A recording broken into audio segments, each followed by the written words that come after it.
દર્દીની હાલત તો ગંભીર છે, એમને અમદાવાદ શિફ્ટ કરવા પડશે. અમદાવાદ? આટલે દૂર કેવી રીતે લઈ જઈશું? ચિંતા ન કરશો.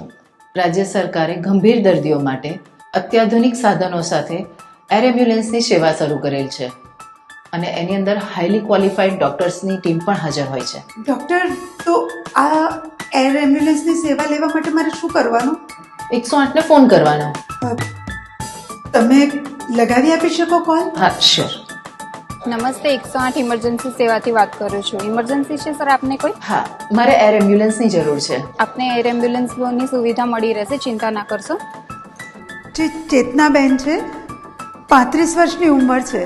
તમારા ડૉક્ટરને અમારા ફિઝિશિયન ડૉક્ટર સાથે વાત કરાવી આપું છું. હા મેડમ, ફિઝિશિયન સાથે વાત કરાવો મને. હલો. હા નમસ્તે ડૉક્ટર, હું ફિઝિશિયન બોલું છું.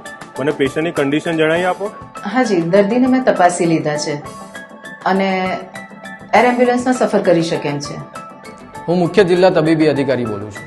ચેતનાબેનના ડૉક્ટર સાથે મારે વાત થઈ ગઈ છે અને મેં પોતે પણ ચકાસણી કરી લીધી છે.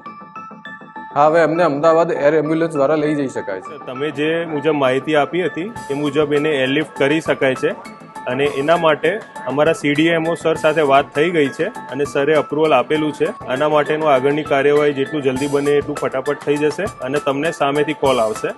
તમે પેશન્ટને સ્ટેબલ કરીને તૈયાર રાખજો. જી, થેન્ક યુ.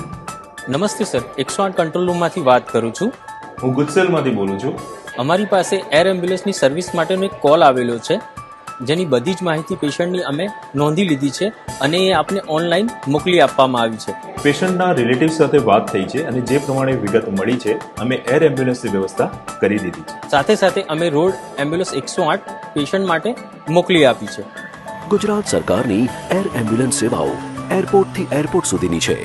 એર એમ્બ્યુલન્સની સેવા વહેલા તે પહેલાના ધોરણે છે.